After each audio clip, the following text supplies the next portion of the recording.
anybody know what day it is? It's Red Friday, ladies. That's right. Hey, Lynn, do you know what Red Friday is? I do. It's remembering everybody deployed. That's right. And we have a red shirt for you, so you can join in with us every Friday. Thank you. You are welcome. Hey, guys, we're here with Lynn DeSena from STA Title. You can see our great cool little mugs that we have with us.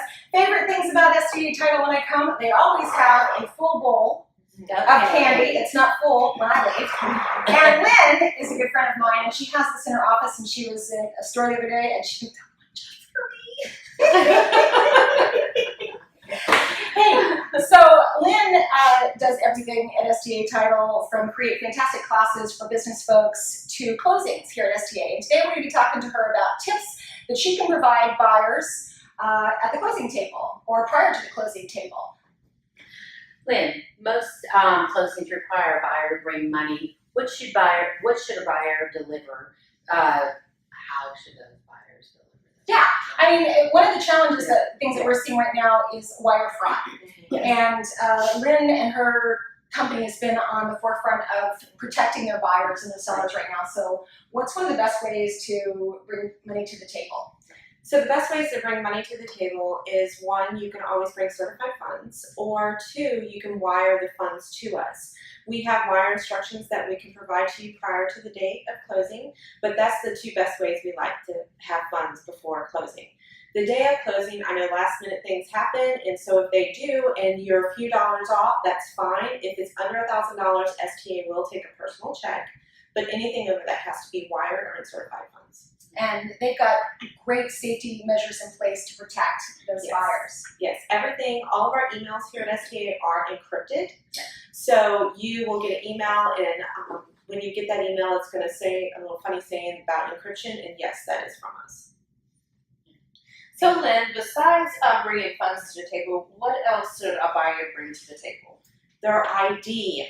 Please bring your ID. It can be a military ID, it can be a passport, it can be a driver's license, but make sure it's current, make sure it's not expired, and please bring a picture. So my Chuck E. Cheese pass that I use for the kids. Yeah. Not gonna work. Okay. No, Publix card for the grocery store. Not gonna work either. No. Okay, so it's got to be a picture ID. Picture ID. Official picture ID. Official picture ID. Gotcha. That is not expired. Have you ever actually had anybody forget to bring their ID? I've had lots of people forget to bring their ID. Really? They had to go home and get their ID. But I have had people bring expired IDs. And I had to make them go to DMV the day of closing. No way! The Seriously? day of closing. Wow. To get their ID. Okay, that's important, guys. Make So sure your ID is has not expired. Make sure it is a valid driver's license, please. Yeah. Yes. So, Lynn, how can a buyer best prepare for signing? So the best way to prepare is the day before. Typically, that's when we have a better idea of what the numbers are to bring. So the day before, get your closing documents, your closing statement, a copy of the ALTA, closing disclosure, and go over those numbers with your loan officer, with your realtor, with us here at the title company to make sure that we have everything that you need to pay, make sure we have the payoffs of everything, and make sure, importantly, the numbers are correct. And make sure your name is correct on the paperwork too, because that's come up a number of times too. Yes. And I will say, we've seen that a couple times with, a middle initial, and having to sign. Right. So if, for whatever reason, if the name is not spelled correctly, we will definitely have to get that fixed. Even if we are here at closing, even if we're halfway finished signing closing, we have to stop. We have to get all the documents reprinted again to make sure the name is spelled correctly. It's one of the things that the Kuper group does is we always get the paperwork in advance from the title company and go over that with our clients to make sure that all the numbers look great and make sure everything looks good before we sit down, because we don't want to waste your time. We want to make sure that everything is in order and make it as easy as possible for you.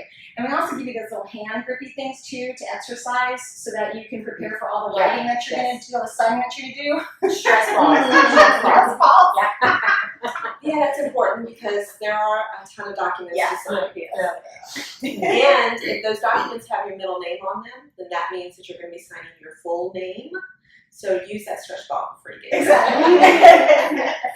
I have a quick question, and I wanted you to probably clarify for people, is the difference where people are still calling the documents HUD. Mhm. and everything, Yeah. and explain and let them know that Ulta is HUD now.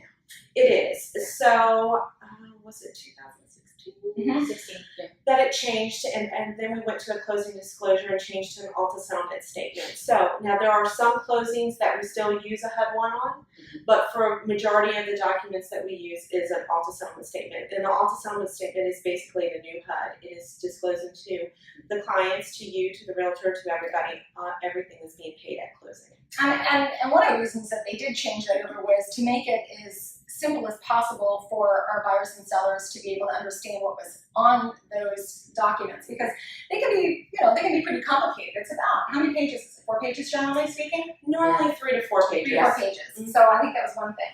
Okay, so Nicole, ask the question that we love to ask, our favorite question. Yes, Lynn. What are one of the funniest things that have happened during closing? That's funny. We have a lot. Give us this one. Okay, there's one that definitely stands out to me, completely stands out to me. It was probably a couple years ago. I had the pleasure of doing a settlement for this wonderful family and all their children who were buying a farm. So after we were done signing, I was talking to them and talking to their children, and I was like, well, what kind of animals are you going to have on the farm? And they were going over the animals with me, and then they were like, hey, we got them outside. So they had some of the animals actually outside. And so when I went into the lobby, the family and their children are in the lobby, and we had turkeys and chickens and a baby goat. And it was the cutest thing ever, but it was the funniest thing ever. And I was like, oh my gosh, I have to get a picture of all of you What's the lifetime and event? all your animals. So Never a dull moment here at SGA. yeah, we had a lobby full of animals, and it was pretty amazing. And those children were so excited to get on this farm. That's so cool. I was so happy for them, but most of all, I love the baby goat. Hey, thank you, Lynn, for meeting with us today, and thank you, of course, for my fabulous sign, which we know will be prominently displayed in our office for those difficult days. Thanks for having me. You're welcome.